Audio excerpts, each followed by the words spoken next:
The American side maintains working contacts and continues to seek scenarios that could at least partially stabilize the situation on the front lines. The domestic political situation in the U.S. is cited as a key factor. Should risks escalate for the Republicans, Donald Trump may be interested in demonstrating tangible results in resolving the wet waters.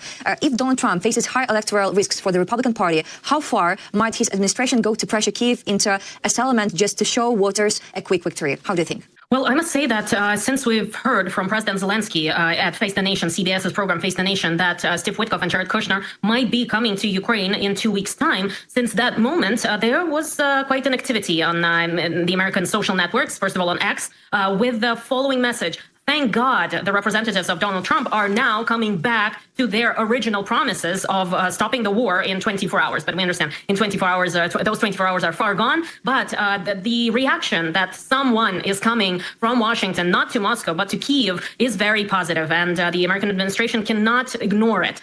We understand that for the American administration, it's important to showcase victories, especially prior to November 3rd midterm elections. And some kind of victory must be shown also in the negotiation process.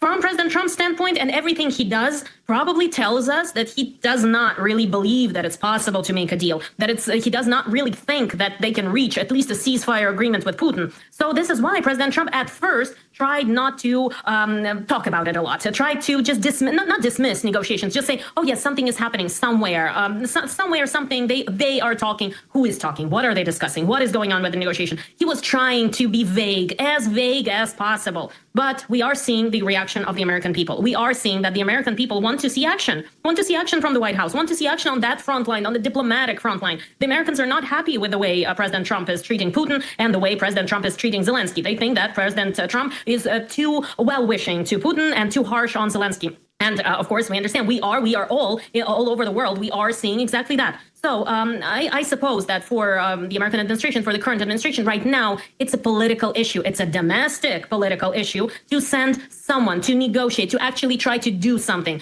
And they might try to pressure the Ukrainian side. But we've seen time and time again when when they tried to pressure the Ukrainian side, when the Americans tried to pressure the Ukrainian side, nothing really happened. Nothing really helped with that, because that pressure is sometimes and almost always looks like just following Moscow's wishes and just following on Moscow's footsteps, what Moscow wants to do, what the Kremlin wants with regards to the full-scale invasion of Ukraine. So with that said, I think it's important to note that President Trump has to present something. It's better for him to present something. But also, I suppose that they understand that the pressure campaign, a new pressure campaign, will probably not yield any results, as it has been shown many times before.